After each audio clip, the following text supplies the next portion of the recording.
So hello everyone, आज हम देखने वाले हैं बीएड फर्स्ट ईयर के चाइल्डहुड एंड ग्रोइंग अप की आंसर की। तो दोस्तों ये पेपर हो चुका है। आपको बता दें इस पेपर में जितने भी क्वेश्चंस आए हैं वो सारे ही सीटेट के सिलेबस के अकॉर्डिंग है। बता दें कि कोई भी अंतर नहीं है। सीटेट के क्वेश्चंस को देख लें, सीडीपी के, और या फिर इस चाइल्डहुड एंड ग्रोइंग अप के पेपर को देख लें। तो देखिए कैसे क्वेश्चन हैं और क्या है इसकी आंसर की, चलिए देखते हैं। तो देखिए फ्रेंड्स, पहला क्वेश्चन है हमारा, मैकडूगल के अनुसार प्रत्येक मूल वृत्ति किससे संबंधित होता है? According to McDougall every instinct is associate with. तो इसका राइट आंसर हो जाएगा आपका क्या? इमोशन। अगला क्वेश्चन देखते हैं हम, यह विस्मृति का कारण नहीं है, यानी कि इनमें से कौन जो भी चीज़ हम भूल जाते हैं उसका कारण नहीं है। तो इसका करेक्ट आंसर है स्मरण करने की इच्छा। रोशा इंक ब्लड टेस्ट का निम्न में से किससे पापन क्यों किया जाता है? यानी जो रोजर इंक ब्लड टेस्ट है उसका प्रयोग किसके लिए किया जाता है? ऑप्शन ए इंटेलिजेंट, पर्सनैलिटी, या इंटरेस्ट, या एप्टीट्यूड।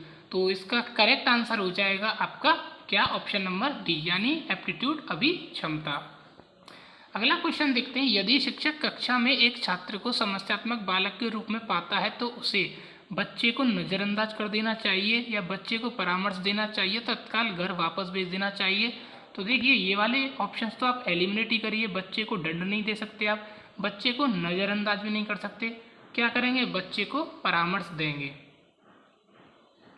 अगला क्वेश्चन देखते हैं, शिक्षा में अवरोध का तात्पर्य क्या है? तो शिक्षा में अवरोध का तात्पर्य बालक का विद्यालय ना जाना, बालक द्वारा विद्यालय छोड़ देना, या किसी बालक का एक वर्ष से अधिक समय तक एक ही कक्षा में रहना, या बालक का विद्यालय में प्रवेश न लेना। तो इसका करेक्ट आंसर है ऑप्शन नंबर सी। जब कोई भी बालक एक वर्ष से अधिक समय तक एक ही कक्षा में रहता है तो उसे बोला जाता है शिक्षा में अवरोध। चलिए नेक्स्ट क्वेश्चन देखते हैं, निम्न में से क्या समावेशी कक्षा यानी कि इंक्लूसिव क्लासरूम जिसे बोलते हैं उसकी भूमिका नहीं है? शिक्षक को निष्पक्ष बच्चों पर ध्यान नहीं देना चाहिए, या शिक्षक को बच्चों को प्रेरित करना चाहिए, या शिक्षक को सीखने में अक्षम को अतिरिक्त समय देना चाहिए, या बच्चे की आवश्यकता के अनुरूप बैठने की पर्याप्त व्यवस्था करनी चाहिए? तो इसका करेक्ट आंसर है ऑप्शन नंबर ए, शिक्षक को निश्चित बच्चों पर ध्यान नहीं देना चाहिए। चलिए अगला देखते हैं, बालकों का अधिगम सर्वाधिक प्रभावशाली कब होगा? बालकों का संज्ञानात्मक, भावात्मक तथा मनोचालक पक्षों का विकास होगा। शिक्षण व्यवस्था यानी कैसी होगी? ऑटोक्रेटिक। तो आप इस ऑप्शन को एलिमिनेट कीजिए। शिक्षक अधिगम प्रक्रिया में आगे होकर बालकों का निष्क्रिय रखेगा, ये भी नहीं होगा। या पढ़ने लिखने एवं गति, तो इसका करेक्ट आंसर हो जाएगा ऑप्शन नंबर ए। नेक्स्ट देखते हैं, निम्न में से कौन शेष से भिन्न है? तो इसका सिंपल सा आंसर है TAT। ठीक है। अगला देखते हैं, the condition of learning book किसकी है? तो इसमें मोस्टली बच्चे करके आए स्किनर, जो कि गलत आंसर है। इसका करेक्ट आंसर है R.K. गेनी। ठीक है। और ये क्वेश्चन रिपीटेड क्वेश्चन है, यानी फेवरेट क्वेश्चन इसको मान सकते हैं आगरा यूनिवर्सिटी का। डिसलेक्सिया, ठीक है, ये डिसेबिलिटी से क्वेश्चन है। डिसलेक्सिया यानी कि कोई बच्चा है जो लक्स को लैक्स पढ़ता है, तो किससे? यानी पढ़ने से। ठीक है। Reading and spelling disorder. किसने बहुविमात्मक प्रज्ञा का प्रयोग किया? यानी who give the concept of multiple intelligence, यानी कि बहु। तो इसका करेक्ट आंसर हो जाएगा आपका कौन? मल्टीपल का ऑप्शन नंबर एक सेकेंड, क्वेश्चन है आपका मल्टीपल इंटेलिजेंस। ठीक है। तो यानी कि बहुबुद्धि।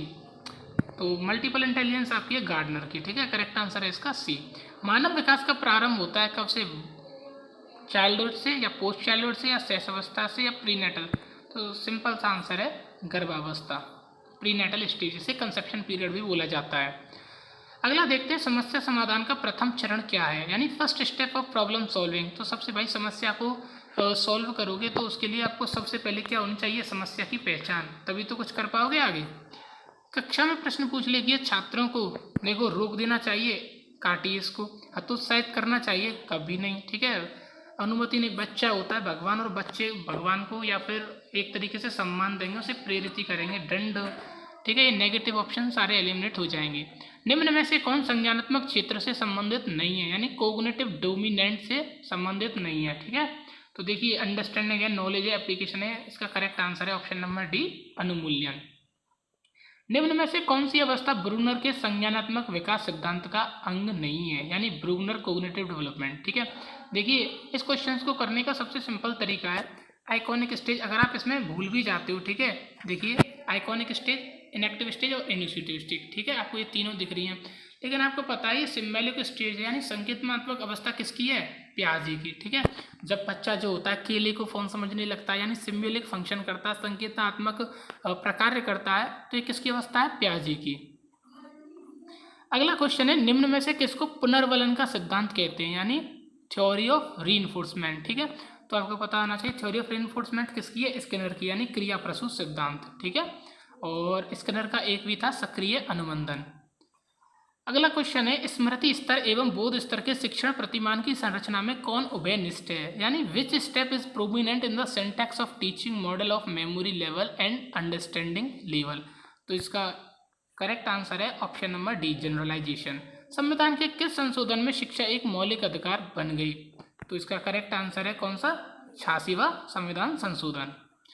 अभिप्रेरणा के मूल प्रवृत्ति सिद्धांत के प्रतिपादक हैं, यानी इंस्टिंक्ट थ्योरी ऑफ मोटिवेशन किसकी है, एब्राहम मैस्लो की। और निम्न में से कौन सा अधिगम का वक्र नहीं है, ठीक है, यानी विच of the following is not the curve of learning, combination type, longitudinal, convex या कॉनकेव। ठीक है, तो अभी इस क्वेश्चन को रखते हैं डाउट में। आगे देखते हैं, विकास की किस अवस्था को कोल एवं ब्रूस ने संवेगात्मक विकास का अनोखा काल कहा है, यानी a unique stage of emotional development. ठीक है, तो सभी को पता है ट्रांजिशनल पीरियड, गोल्डन पीरियड, ये सब कौन सी एज होती है बच्चे की, एडोलसेंस। ठीक है, यानी 12 से जब 18 का होता है तो इसे स्टैनली होल ने स्ट्रेस यानी तूफान की अवस्था भी कहा है, तो इसका राइट आंसर है ऑप्शन नंबर सी। सूक्ष्म शिक्षण के भारत प्रतिमान में कुल कितना समय लगता है, तो आपको पता होना चाहिए जो माइक्रो टीचिंग है उसकी साइकिल का समय कितना है, माइक्रो टीचिंग साइकिल का सिंपल क्वेश्चन है 36 मिनट। क्रेसमर ने व्यक्ति को निम्न में से किस प्रमुख प्रकारों में वर्गीकृत किया है, ठीक है, तो इसका ऑप्शन नंबर हो जाएगा आपका एथलेटिक। आगे देखते हैं, टीईटी का निम्न में से किसका मापन है, यानी कि टीईटी किसको मापन करता है, तो इसका सिंपल सा आंसर है आपका एप्टीट्यूड, अभिक्षमता।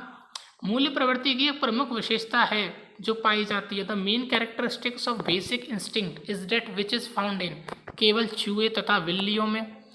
ठीक है, हाँ भाई पाई जाती है, केवल मनुष्यों में पाई जाती है, सभी प्राणियों तथा, देखिए सबसे बेहतर ऑप्शन कौन सा है हमारे पास, सी वाला, तो इसका करेक्ट आंसर हो जाएगा ऑप्शन नंबर सी, यानी सभी जीवों में जो प्राकृतिक होते हैं उन सब में पाई जाती है। निम्न में से कौन सा शिक्षा मनोविज्ञान की सर्वाधिक व्यक्तिनिष्ठ विधि है, यानी कौन सी हमारी सब्जेक्टिव मेथड है किसका, मनोविज्ञान का, तो इंट्रोस्पेक्शंस, एक्सपोजिशन, ऑब्जर्वेशन या एक्सपेरिमेंटेशन। ठीक है, सब्जेक्टिव मेथड की बात आती है तो सब्जेक्टिव दो प्रकार के मेथड होते हैं हमारे, ऑब्जेक्टिव एंड सब्जेक्टिव। तो सब्जेक्टिव होता है व्यक्तिपरक, तो इसका आंसर हो जाएगा स्वयं का, यानी व्यक्तिपरक अंतर्दर्शन, इंट्रोस्पेक्शन। ठीक है, और वैसे इसका ऑप्शन नंबर सी भी हो सकता है ऑब्जर्वेशन, लेकिन फिलहाल के लिए हम बी को लगाते हैं। दर्पण चित्र परीक्षण किसे मापने हेतु प्रयुक्त होता है, ठीक है, mirror drawing test, transfer of learning, rate of learning, creativity या इंटरेस्ट। तो इसका आंसर हो जाएगा आपका क्रिएटिविटी, मिरर ड्राइंग टेस्ट, और ये दिया किसने था, दर्पण चित्र कूली ने। अधिगम में पठार निम्न में से किस कारण बनता है, ठीक है, plateau in learning curve is caused due to motivation, maturation, fatigue, तो इसका करेक्ट आंसर है ऑप्शन नंबर बी, परिपक्वता द्वारा, मैचुरेशन। क्लाउड पिक्चर परीक्षण निम्न में से किसे मापन, यानी क्लाउड पिक्चर जो टेस्ट होता है वो किसे मापने के लिए होता है, तो इसमें थोड़ा सा डाउट है, ऐसे लगते हैं, बाकी आपको पता हो तो आप नीचे कमेंट कर दीजिएगा। ठीक है, तो ये आपका बुद्धि लब्धि का जो सूत्र है वो क्या है, ठीक है, सिंपल सा क्वेश्चन है, MA/CA × 100, तो हमारा करेक्ट ऑप्शन है कौन सा, ऑप्शन नंबर बी। सीख की गई बात को धारणा एवं पुनः स्मरण में असफल होना, ठीक है, यानी रिटेंशन और रिकॉलेंस का कारण क्या है, इसे भूलना कहते हैं। देखिए कोई भी चीज़ हमने सीख ली है, ठीक है, और अब हम उसे दोबारा याद नहीं कर पा रहे हैं तो उसको क्या बोलते हैं, स्मरण तो कहेंगे नहीं, धारण चिंतन उसे क्या कहेंगे, विस्मरण, भाई हम तो भूल गए, फॉरगेटिंग। ठीक है, अगला क्वेश्चन है, निम्न में से शारीरिक विकास को प्रभावित करने वाला कारक क्या है, ठीक है, फिजिकल डेवलपमेंट को। देखिए वातावरण करता है, बिल्कुल करता है, हेरिडिटी करती है, स्पोर्ट्स, तो इसका जो ऑप्शन हो जाएगा वो हो जाएगा ऑल ऑफ दीज, यानी उपयुक्त सभी, इनमें से सभी। विचारात्मक चिंतन की चर्चा यानी रिफ्लेक्टिव थिंकिंग, ठीक है, किसके द्वारा की गई है? रॉस के द्वारा, डीवी के द्वारा, वुडवर्थ के द्वारा या फिर ड्राइवर के द्वारा। तो रिफ्लेक्टिव थिंकिंग की बात कौन करते हैं आपके? इसमें हमको डाउट है, तो आपका फ़िलहाल रॉस के लगाते हैं, ठीक है, हमको डाउट है रॉस एंड। अब बाकी आपको इसमें अगर ज़्यादा क्लियरफिकेशन है तो आप इसकी कमेंट कर दीजिएगा, ठीक है। क्वेश्चन नंबर है आपका ये 34। अगला देखते हैं क्वेश्चन। भारतीय संविधान में 6 से 14 वर्षों के बच्चों के लिए निःशुल्क शिक्षा। तो देखिए, अगर यूनिवर्सलाइजेशन आए तो आपका आर्टिकल होता है 45, ठीक है। अगर अधिकार की बात करता है, राइट की बात करता है 6 से 14 वर्ष के, तो आपका दो ही हैं, एक तो 45 और एक 21। तो इसमें बात किसकी की है?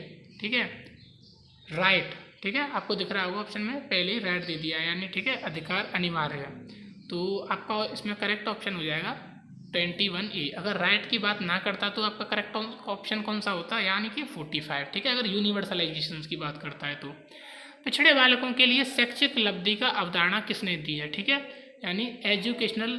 देखिए, जब आपको याद रखना है, जहाँ भी बैकवर्ड यानी पिछड़े की बात आ जाए तो बैकवर्ड और बर्ट को देख लेना है। तो बर्ट यहाँ कहीं है, तो देखिए अब हम आपको दिखाते हैं बर्ट कहाँ है। बैकवर्ड से बर्ट, ये आपको याद रखना है, चाहे कोई भी डेफिनेशन, कथन हो, स्टेटमेंट हो, बैकवर्ड से रिलेटेड 90% प्रोबेबिलिटी है कि इसका आंसर क्या होगा? बर्ट, ठीक है। और वैसे भी ये करेक्ट आंसर है, इसका करेक्ट आंसर होगा सिरिल बर्ट। निम्न में से कौन सा एक उत्तम परीक्षण की विशेषताओं से भिन्न है? यानी ठीक है, which of the following is different from a characteristic of a good test. कौन सा भिन्न है? देखो, वैलिडिटी, रेलेविटी, ऑब्जेक्टिव यानी वेटेड। तो इसका जो करेक्ट आंसर हो जाएगा ये हो जाएगा हमारा क्या?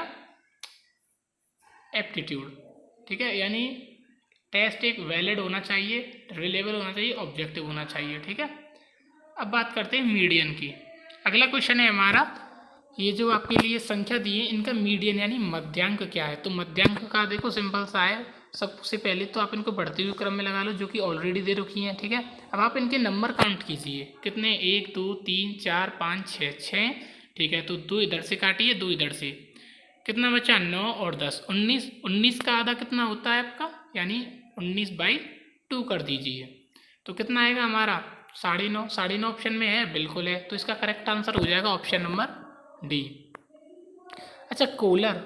कोलर निम्न में से किससे संबंधित है? आपको कोलर जहाँ भी दिखे तो कोलर से याद आना चाहिए आपको इनसाइट फॉर लर्निंग, यानी सूझ का सिद्धांत। तो वैसे इसमें कोई ऐसा ऑप्शन नहीं है, देखो मोटिवेशन से तो थी नहीं, ठीक है, तो इसका करेक्ट आंसर है अधिगम। अच्छा, निम्न में से कुत्ते का प्रयोग या फिर कहें एक विषय था, तो किसका था? पावलाव का, ऑप्शन नंबर डी। युत्सा किसकी है? युद्ध की इच्छा है एक, यानी कि हमारे पास एक इमोशन है, ठीक है। अच्छा देखिए, इसमें क्वेश्चन में डाउट है, देखिए इधर क्रिएटिविटी दे रखा है, इधर संवेग दे रखा है, ठीक है। तो इसके हिसाब से हम इंस्टिंक्ट यानी मूल प्रवृत्ति ऑप्शन नंबर ए को मार्क करेंगे, ठीक है। सीखने में प्रयास एवं भूल यानी ट्रायल एंड एरर मेथड है आपका थॉर्नडाइक का, ठीक है, option number C, trial and error.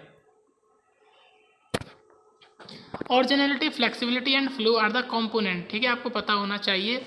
जो क्रिएटिविटी है उसके देखिए 4 कैरेक्टरिस्टिक हैं, fluency, flexibility, originality and elaboration. तो इसमें 3 दे रखे हैं, तो इसका ऑप्शन नंबर डी हो जाएगा, सृजनात्मकता। विकास के परिणाम स्वरूप निम्न विशेषताएं नवीन योग्य प्रकट करती हैं, ठीक है, स्टेटमेंट वाला क्वेश्चन है, इसी फिलहाल के लिए इसे छोड़ते हैं। अगर आपको पता है तो कमेंट कीजिए क्वेश्चन नंबर 44 डालकर, ठीक है। अच्छा, MPPI टेस्ट किसके लिए होता है? तो भाई पर्सनैलिटी के लिए होता है। अच्छा, ब्लूप्रिंट किसके लिए होता है? Test construction, test scoring. तो सभी को पता है ब्लूप्रिंट यानी किसी भी चीज़ का हम निर्माण करते हैं, ब्लूप्रिंट लेते हैं, तो इसका हो जाएगा टेस्ट कंस्ट्रक्शन के लिए। निम्न में से कौन तरल क्रिस्टलीय देखिए क्रिस्टल बुद्धि यानी मॉडल ऑफ क्रिस्टल बुद्धि का कौन हो जाएगा? तो इसका हो जाएगा कैटल, ठीक है। शैशवावस्था का समय होता है जन्म से 2 वर्ष तक। सिंपल क्वेश्चन है। क्वेश्चन देखते हैं, निम्नलिखित में से ग्रंथियों के आधार विभक्त विभिन्न प्रकारों की चर्चा किसने की है? ठीक है, ग्लैंड्स। तो फिलहाल इस क्वेश्चन को रखते हैं हम डाउट में, बाकी आपको पता है तो आप कमेंट कीजिएगा। निम्नलिखित में से किसका नाम सृजना शास्त्र पिता से जुड़ा हुआ है? ठीक है, फादर ऑफ यूजेनिक्स। तो इसका करेक्ट आंसर है हमारा ऑप्शन नंबर डी, यानी कि गाल्टन। फादर ऑफ यूजेनिक्स कौन है? Francis Galton. कौन? Francis Galton. ऑप्शन नंबर, अब देखते हैं नेक्स्ट क्वेश्चन। मूल प्रवृत्तियों का 14 प्रकार से वर्गीकृत किया है। Instinct are classified in 14 types of, तो इसका करेक्ट आंसर है मैकडोगल। अच्छा, एवरेज जो इंटेलिजेंस होती है वो कितनी होती है? 90 से 110। तो हमारा यहाँ ऑप्शन हो जाएगा ऑप्शन नंबर सी, ठीक है, औसत बुद्धि। अगला क्वेश्चन देखते हैं। बालकों को सामाजिक विकास को प्रभावित करने वाले तत्व कौन से हैं? आर्थिक तत्व, वंशानुगत, या शारीरिक तत्व, या सोशल एनवायरनमेंट? तो इसका सामाजिक परिवेश, ऑप्शन नंबर डी। मानसिक उद्वेलन प्रतिमान का प्रयोग निम्न में से किसके शिक्षण हेतु किया जाता है? समझ, समस्या समाधान, सृजनात्मक शास्त्र, या अनुप्रयोग? तो इसका जो करेक्ट आंसर है वो है ऑप्शन नंबर बी, समस्या समाधान, प्रॉब्लम सॉल्विंग। तादात्म्य सुरक्षा युक्ति का आशय, the meaning of identification defence mechanism? तो तनाव भूलने का प्रयास, तो इसका ऑप्शन नंबर है डी, ठीक है। उपरोक्त सभी खिलौने की आयु, ठीक है, प्ले एज, ठीक है, अकॉर्डिंग टू प्याजे चाचा, कौन सी होती है हमारी? Pre childhood. मानसिक विकास में योग्यताएं विकसित होती हैं, तो इसका ऑप्शन आंसर है ऑप्शन नंबर डी, उपरोक्त सभी। सम्यक व्यक्ति की कौन सी दशा है? तो इसका करेक्ट आंसर है इंटेंसिटी ऑफ इमोशन, यानी भावों की तीव्रता। मानसिक रूप से स्वस्थ बालक का गुण क्या है? देखिए, सहनशीलता होनी चाहिए, विश्वास होगा, और इमोशनल मैच्योरिटी यानी सामवेगिक परिपक्वता होगी। इसका करेक्ट आंसर है ऑप्शन नंबर डी। जन्म के समय बालक में विद्यमान संवेग कौन सा है? तो इसका करेक्ट आंसर है एंजॉय, जॉय, ठीक है, हर्ष। पियाजे के अनुसार अनुकूलन में कौन सी प्रक्रिया सम्मिलित रहती है? तो इसमें दोनों ही रहती हैं, assimilation and accommodation. Correct answer हो जाएगा ऑप्शन नंबर सी। प्रचलित योजनाओं में नई जानकारी जोड़ने को किस नाम से जाना जाता है? ठीक है, तो इसका ऑप्शन है adjustment, option number B. Kohlberg के सिद्धांत के अनुसार कौन सा स्तर नैतिकता की अनुपस्थिति को प्रदर्शित करता है? तो इसका करेक्ट ऑप्शन हो जाएगा ऑप्शन नंबर ए, ठीक है। इसमें यानी कि खुद की मॉरलिटी नहीं होती, जैसा बच्चे को कहा जाए। इसमें दो ही स्टेज होती हैं, tit for tat and mutual exchange. Stage 1 इसका करेक्ट आंसर है। वाइगोस्की के विकास में किस पक्ष की उपेक्षा हुई है? ठीक है, तो वाइगोस्की ने देखो सामाजिक को महत्व दिया है, ठीक है, संस्कृति को दिया, भाषा को दिया है, लेकिन उन्होंने किसको नहीं दिया? बायोलॉजिकल या फिर हम कहें हेरिडिटी को उन्होंने बिल्कुल भी महत्व नहीं दिया। बालक के संप्रक्त विकास, ठीक है, यानी कि चाइल्ड कंसेप्ट डेवलपमेंट में सहायक कारक कौन सा है? तो इसका करेक्ट आंसर हो जाएगा ऑप्शन नंबर डी। शर्म तथा गर्व जैसी भावनाओं का विकास किस अवस्था में होता है? तो इसका करेक्ट आंसर है एडोलसेंस। समायोजन की प्रक्रिया कौन सी है? तो स्थिर, मानसिक, गतिशील है, उपयुक्त सभी। करेक्ट आंसर है ऑप्शन नंबर डी। बोले जाने वाली भाषा की सबसे छोटी इकाई क्या है? तो फोनीम होती है, सबको पता है, ध्वनिग्राम। निम्न में से कौन सी शिक्षण विधि प्रजातांत्रिक नहीं है? तो प्रोजेक्ट मेथड, ठीक है। देखो, सामूहिक चर्चा में प्रजा का प्रयोग होता है, सहभागी विधि में होता है, व्याख्यान में होता है। प्रोजेक्ट में क्या है? आपके लिए एक एलसीडी प्रोजेक्ट दे दिया, आप देखते रहो। निम्न में से कौन सा एक संवेग है? ठीक है, तो आपका देखिए स्टिमुलस कोई संवेग है, ध्यान है, स्मृति है, लेकिन अम्यूजमेंट आपका आमोद जिसे बोलते हैं वो क्या है? संवेग है। अधिगम प्रक्रिया उद्दीपन एवं, ठीक है, यानी कि stimulus and response according to Thorndike अनुक्रिया, ठीक है, option number D correct answer. क्षेत्र विशेष में बालक की विशिष्ट योग्यता तथा विशिष्ट क्षमता को क्या कहते हैं? एप्टीट्यूड। एक सेकेंड इसका करेक्ट आंसर है ऑप्शन नंबर डी। और ये आपका डिसेबिलिटी रिलेटेड कम्युनिकेशन, तो कम्युनिकेशन से कौन सी होती है? डिस्फेजिया, संप्रेषण से दिक्कत, ठीक है। निम्न में से कौन सा समस्या समाधान यानी प्रॉब्लम सॉल्विंग में एक बाधक नहीं है? तो इसका करेक्ट आंसर है सूज यानी इंडक्टिव। शिक्षण के दौरान आवाज़ में उतार चढ़ाव किसका है? तो ये आपका स्किल्स ऑफ इंट्रोडक्शन। एरिक्सन ने किशोरावस्था का कौन सा टकराव बताया है? किशोरावस्था, तो देखिए, अब अगर हम एरिक्सन की थ्योरी की बात करें तो उन्होंने इसके कितने एलिमेंट थे इसके एरिक्सन की थ्योरी के 8, ठीक है, जिसमें सबसे पहला होता है ट्रस्ट वर्सेस मिसट्रस्ट, ठीक है, तो ये तो होगा नहीं, ठीक है, ये तो 2 साल तक ही होती है। तो इनिशिएटिव वर्सेस गिल्ट नहीं, तो इसका करेक्ट आंसर है option number C, identity versus role confusion. बाल विकास का तात्पर्य किससे है? तो क्रमिक परिवर्तन, ग्रेजुअल चेंज से। किसने कहा परामर्श में आमने सामने का संबंध होता है जिसमें परामर्शदाता परामर्श लेने वाले दोनों की उन्नति और अग्रसर होती है? तो देखिए इसका करेक्ट आंसर आप रदर स्टोन्स को लगा सकते हैं। बाकी कन्फ्यूज़न है इस क्वेश्चंस में, अगर आपको पता है तो आप कमेंट कीजिएगा। निर्देशन एक सुव्यवस्थित प्रक्रिया है, कैसी है? फॉर्मल यानी औपचारिक। विकासात्मक कार्यों का प्रत्यय दिया, डेवलपमेंटल टास्क का किसने दिया? हैविंगस्ट ने। इच्छाओं को टूटने पर किस प्रकार के समायोजन की आवश्यकता होती है? ठीक है, अगर हमारी कोई इच्छाएं टूट जाती हैं, दुखी हो जाते हैं, तो हमें ज़रूरत होती है इमोशनल एडजस्टमेंट की, यानी सांवेगात्मक समायोजन की।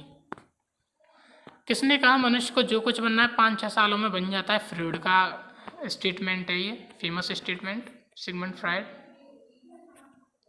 अगला क्वेश्चन है हमारा, सिर पदांशुक दिशा सिद्धांत व्याख्या करता है किसकी? तो यानी कि सेफेलोकोडल, तो सिर से पैर की तरफ, ठीक है। और एक होता है प्रॉक्सिमोडिस्टल, वो होता है सेंटर टू पेरिफेरी। वंशानुक्रम का नियम, तो इसका आंसर है option number D, all of the above. निम्न में से कौन परवरिश शैली है, यानी पेरेंटिक स्टाइल? तो इसका है ऑथोरिटेरियन, सत्तावादी। रूढ़िगत धारणा, स्टेरियोटाइपिंग क्या है? किसी समूह की विशेषताओं के प्रति आम धारणा। वाइगोस्की ने दिया क्या? MQ दिया, ZPD दिया, स्कैफोल्डिंग दिया, तीनों ही दिए, तो इसका करेक्ट आंसर है ऑप्शन नंबर डी। प्रत्यय को कौन प्रभावित करता है? ठीक है, तो इसका करेक्ट आंसर है option number D, all of the above. मानसिक अस्वस्थता का कारण नहीं है, ठीक है। देखिए आपको कोई मेंटल इलनेस है तो उसकी नींद आपके लिए इफेक्ट करेगा, तनाव करेगा, चिंता करेगी, लेकिन शारीरिक अस्वस्थता यानी ये फिजिकल से रिलेटेड है, तो इसका करेक्ट आंसर हो जाएगा option number D. Mental health किसी बच्चे की किससे अफेक्ट होती है? ठीक है, मानसिक स्वास्थ्य, तो इसका करेक्ट आंसर हो जाएगा ऑप्शन नंबर डी। एक सेकेंड, नेक्स्ट क्वेश्चन देखते हैं।